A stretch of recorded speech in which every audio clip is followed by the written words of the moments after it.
संत जीव को समझाने के लिए संसार में आते हैं, शिक्षा देते हैं। उनका काम परमार्थ होता है, हर जीव का भला करना, भला करने की प्रेरणा देना और मालिक से भला मांगना। इंसान का मन कितना भी शैतान बन जाए, घटा घनघोर बन के छा जाए, तो भी संत पीर फकीर उसके लिए दुआ करते रहते हैं कि चलो अब नहीं तो कब, कभी न कभी तो जागेगा। हे मालिक रहमत कर, दया कर, तेरा जीव है, मन के हथों मजबूर है, काम वासना क्रोध लोभ मोह अहंकार में पड़ गया है। कोई ना कोई चोर इस पे छा गया है, जिसकी वजह से इसकी बुद्धि मारी गई है, इसका विवेक काम छोड़ गया है। पर तू तो रहमो करम का मालिक है, और रहमत कर, इसे सद्बुद्धि बख्श, ये तेरे नाम से जुड़ जाए, तेरी दया में रहमत को हासिल करे और दोनों जहां की खुशियों का हकदार बन जाए। तो संतों का काम दुआ करना होता है। वो दुआ करते हैं सबके लिए, मालिक से दुआ मांगते हैं। जो सुन लिया करते हैं, सुन के मान लिया करते हैं, उन पे असर होना शुरू हो जाता है।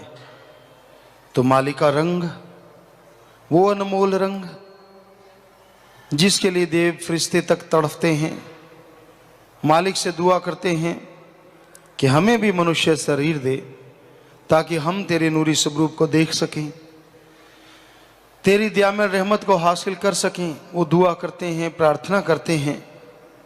पर हे इंसान, तुझे वह शरीर परम पिता परमात्मा ने बख्श दिया है, इसमें भक्ति कर, इसमें इबादत कर, ताकि तू आवागमन से आजाद हो सके, ताकि तू उस नूरी स्वरूप के दर्शन कर सके और कण कण में, जर्रे जर्रे में जो मालिक रहता है उसको पहचान सके। लेकिन इंसान जागता नहीं, काम वासना क्रोध लोभ मोह अहंकार मन माया में बुरी तरह से उलझा हुआ है। तो संत पीर फकीर जगाने आते हैं, जीव को होका मारते हैं, आवाज देते हैं कि भाई ढीठ ना बन, मन के हाथों मजबूर ना बन, क्योंकि मन ने जब मझधार में डुबो दिया तब तड़फने के अलावा कुछ भी हासिल नहीं होगा। मौका है, मन से लड़ना सीख ले, काम वासना क्रोध लोभ मोह अहंकार की लगाम खींच ले, वरना ये लोग तुझे ऐसी जगह गिराएंगे, यहां भयानक दलदल होगी, तड़फता रहेगा, बेचैन रहेगा, खुशियां हासिल नहीं हो पाएंगी। बहुत जीव मानते हैं, कोई कोई होते हैं जो नहीं मानते, और उनके अंदर मन का इतना पारा चढ़ा होता है कि वो सोचते हैं संत पीर फकीर उन्हें कुछ कहें या उन्हें कुछ अलग ऐसा कर दें। ऐसा कुछ होता नहीं। संत तो सबके लिए दुआ करते हैं, सबका भला मांगते हैं, किसी को बुरा नहीं कहते, क्योंकि ये टाइम ही ऐसा है। बुरे को भी बुरा कह दो, खाने को आता है, किसी का भी भला कर दो, उल्टा पड़ता है, क्योंकि यह घोर कलयुग है। इसलिए संत सत्संग में तो सबको समझाते रहते हैं, पर यह नहीं है कि किसी अकेले को देख के। कई लोग ऐसा दिखाते हैं कि हम वचन नहीं मानते, हम ये नहीं करते। तो आपके अपने कर्म हैं, इसमें संत क्या कर सकते हैं? ना मानो भाई, मर्जी आपकी, जब भोगोगे तब भी फिर मर्जी आपकी। कोई जरूरी थोड़ा ही ना होता है कि आप पे कोई असर होने वाला है।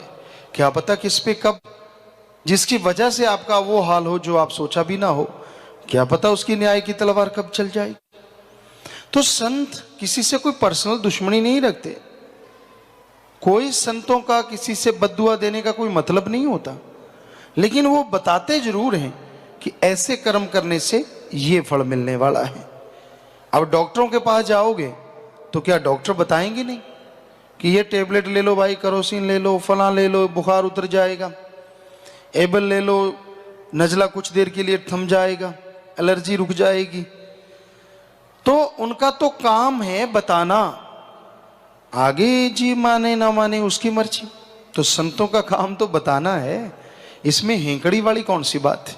करते रहो हेंकड़ी। संतों का काम बताना है, ये काम करोगे तो उसका रिजल्ट ये आने वाला है, ये करोगे तो ये आने वाला है। अब उसको अगर बद्दुआ समझ लो तो आपकी मर्जी, उसको दुआ समझ लो तो शायद आपकी अच्छी बात है, क्योंकि वो एक दुआ ही होती है जो आपको आगाह करते हैं। माँ बाप बच्चे को रोकते हैं ना, कुएं में मत पड़, ये थोड़ा ना कहते हैं कि कुएं में पड़ जा, रोकते हैं बेटा इधर मत जा, आग लगी पड़ी उधर हाथ मत देख, सांप घूम रहा बेटा उधर मत जा। अब बेटा अगर कहे कि मैं तो जाऊंगा तो डसेगा ही नाग, जलाएगी आग। तो उसी तरह अगर वो बच्चा मान ले तो उसके लिए वो वरदान हो गया। उसी तरह भाई संत तो बताते हैं ऐसे कर्म करोगे तो ये होने वाला है और जरूर होगा, कोई टाल नहीं सकता। आपकी हेंकड़ी, आपकी अकल, आपकी चतुराई धरी धराई रह जाएगी। कहते ना एक बगुला दरिया के किनारे बैठा हुआ था, वो जीव को पकड़ता, कभी ऊपर उछाल देता अहंकार में, कभी पकड़ लेता पानी में डुबो देता, फिर उसकी जान आती, छोटी मछली छोटा जीव, फिर उछाल देता, कलोल कर रहा था। जो आजकल कई लोग मन के हाथों मजबूर होकर कलोल नहीं करते हैं, दिखाते हैं कि मैं कलोल कर रहा हूं। तो ऐसे वो बगुला कलोल कर रहा था, शरारतें कर रहा था। अचानक काल का या संदेश वाहक कह लीजिए या काल रूपी बाज ऐसा झपटा मारा समेत उस जीव के बगुले की गर्दन पल में मरोड़ दी। वो तड़फता रहा, व्याकुल हो गया, उसके पंजे में फंस के वो उड़ा के ले गया। तो ऐसे ही अगर बुरे कर्म करते रहोगे, सत्संग में आके अपने आप को ये साबित करना चाहोगे कि मैं किसी की मानता नहीं, तो उसका बाज पता नहीं कब आन पड़े, सारी केलें सारी खेलें भूल जाओगे। अरे आप कहते हो मैं ये मैं वो, होश नहीं रहेगी, क्योंकि ये घोर कलयुग है। तो मालिक के समझाने का तरीका भी फिर उसका अपना है।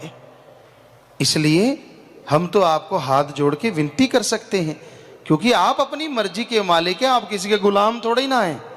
हाथ जोड़ के विनती कर सकते हैं, बाज आ जाओ, छोड़ दो बुरे कर्म, छोड़ दो मनमते, क्योंकि उसका बाज बड़ा भयानक है। मर्जी आपकी है, बताना हमारा फर्ज है।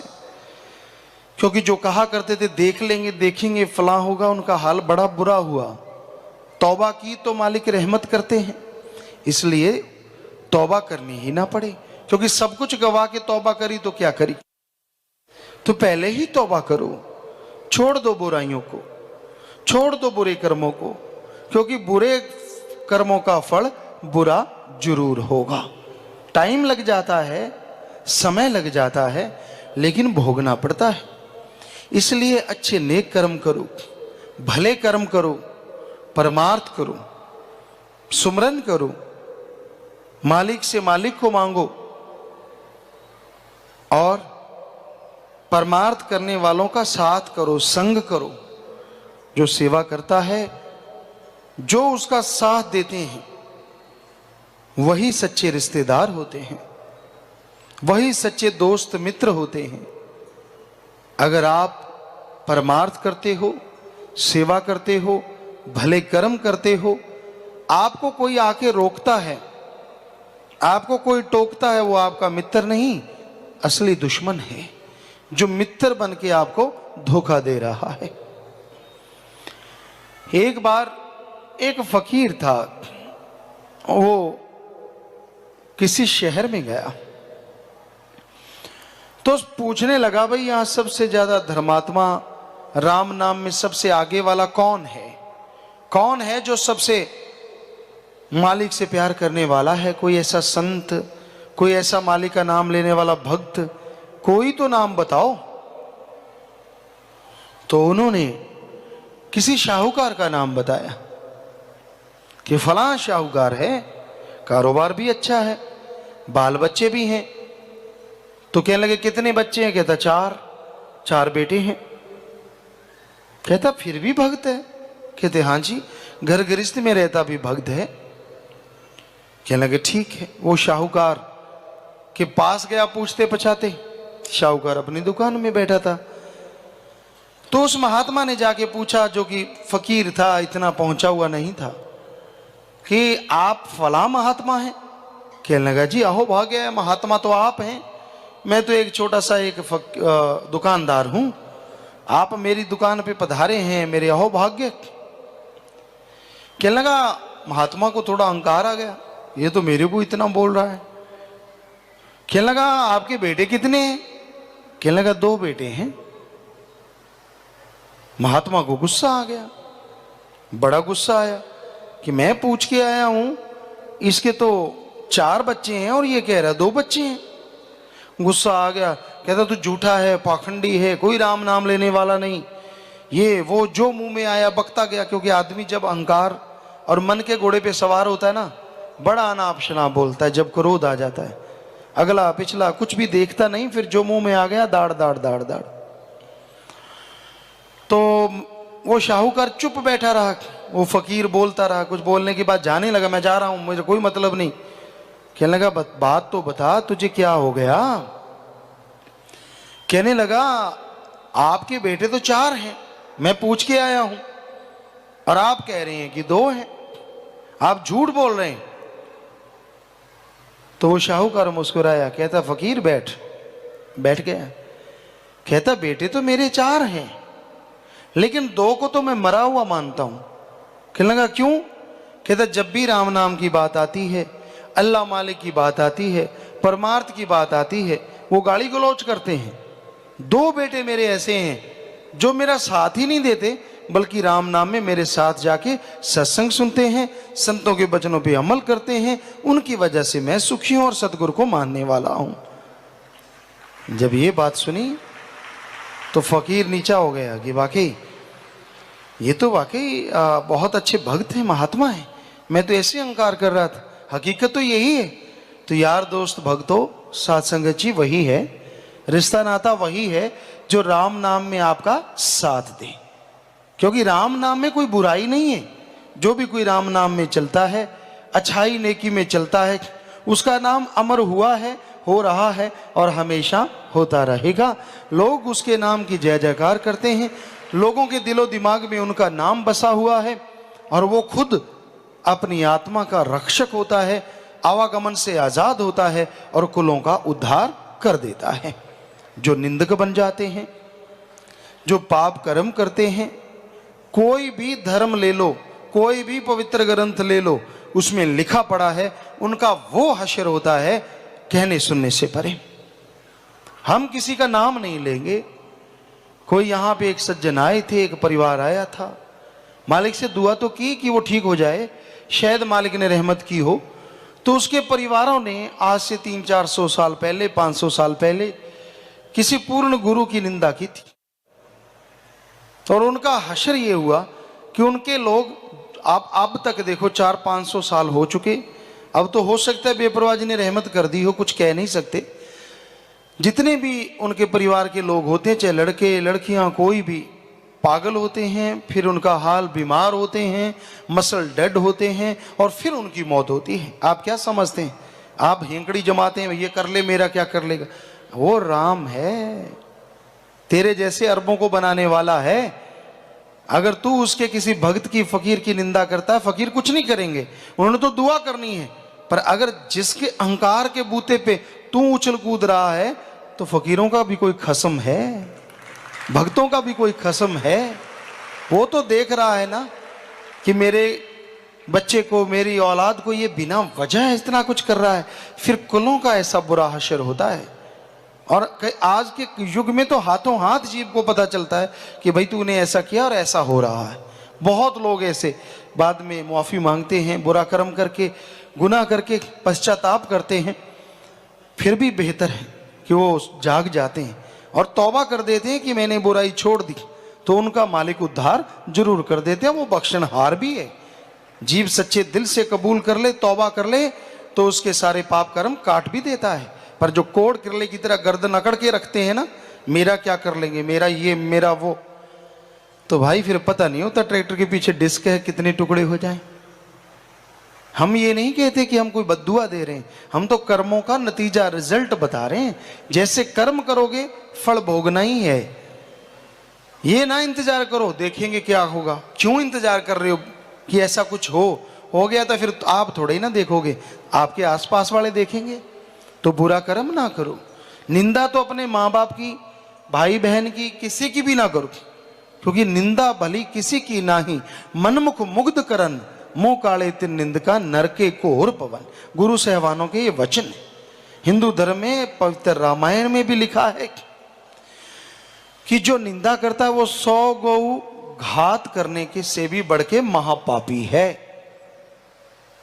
तो ये ऐसा पाप है जो 1 सेकंड में कर देता है और सारी उम्र आदमी भोगता रहता है।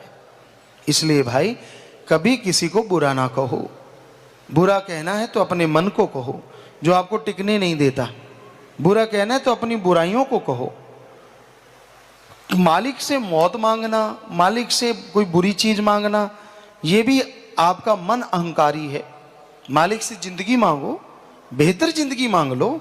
मालिक मुझे ऐसी जिंदगी बख्श दे जिसमें बहार हो, मुझे ऐसी ताकत बख्श दे मन मेरे पांव के नीचे कुचला जाए, ये भी तो मांग सकते हो। ये क्यों मांगते हो कि मौत चाहिए? ये क्यों मांगते हो कि बुरा चीज चाहिए? क्यों, किस लिए? मालिक से मांगना, अच्छा मांगो, तड़फ के मांगो, यकीन मानो आपकी मांग वो जरूर सुनेगा और समय के अनुसार पूरी भी कर देगा।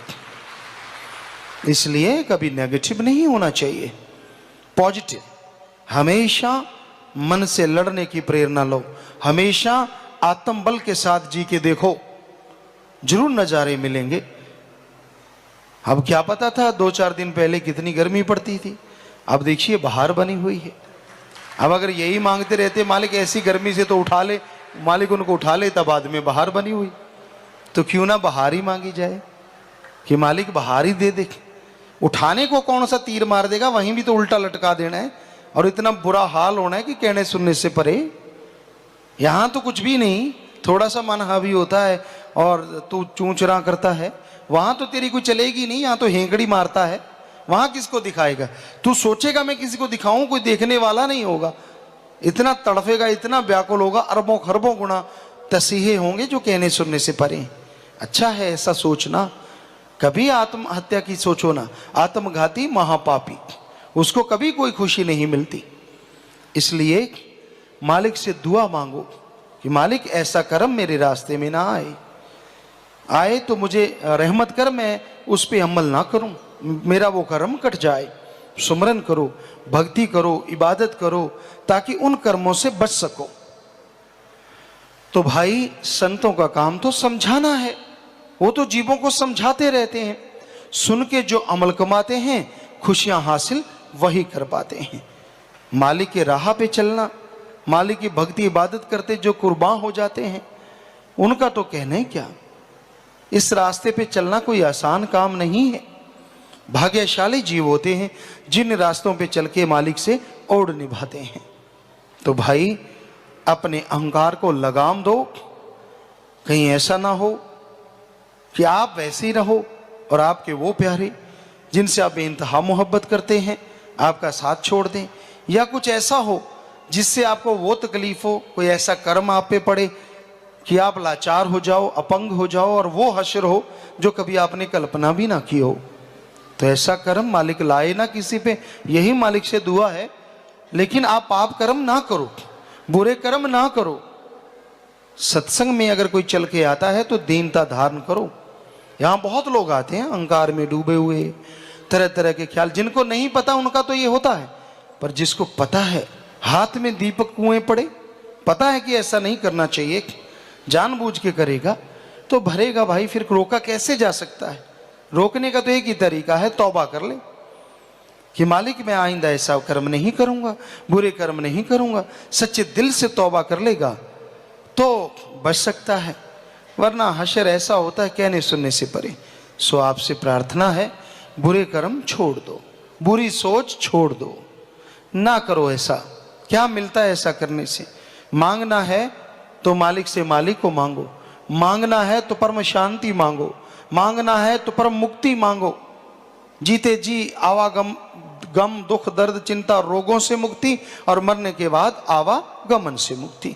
और मांगना है तो मालिक का नूरी स्वरूप मांगो, जो आपको हर तरह की लज्जत अरबों खरबों गुना बढ़ के देगा और परमानेंटली देगा, टेम्परेरी नहीं देगा। तो ऐसी चीज मांगो भाई। हमारा तो हाथ जोड़ के आपसे प्रार्थना है, आगे आपकी मर्जी है, कुछ भी आपकी इच्छा के स्वामी हैं, हमने क्या लेना है दखलंदाजी दे के आपकी किसी चीज में छोड़ दी है। सत्संग में बोलेंगे जो बोलना है, समय समय का खेल होता है। कोई समय ऐसा भी होता है संत पीर फकीर हर तरीके से अपने सेवक को समझाते हैं, जीव को समझाते हैं, और कोई टाइम ऐसा कलयुग आता है, घोर भयानक समय, जब जीव को अहंकार घेर लेता है, तो फकीर फिर उस बात तो समझाते हैं, लेकिन वो शरेआम सबको समझाते रहते हैं। जिसके पल्ले पड़ जाए, जो सुन के मान ले, बेड़ा पार, ना माने भाई कर्मों का बोझ अपने आप उठाता रहता है। तो आप माना करो, यही विनती है। राम का नाम जपा करो, राम नाम जपने से बीमारियां कट जाएंगी, आपके रोग दूर हो जाएंगे, आप नशों से मुक्त हो जाएंगे, आप टेंशन से आज़ाद हो जाएंगे, आपके जीवन में बहार छा जाएगी और खुशियों से आप माला माल हो जाएंगे।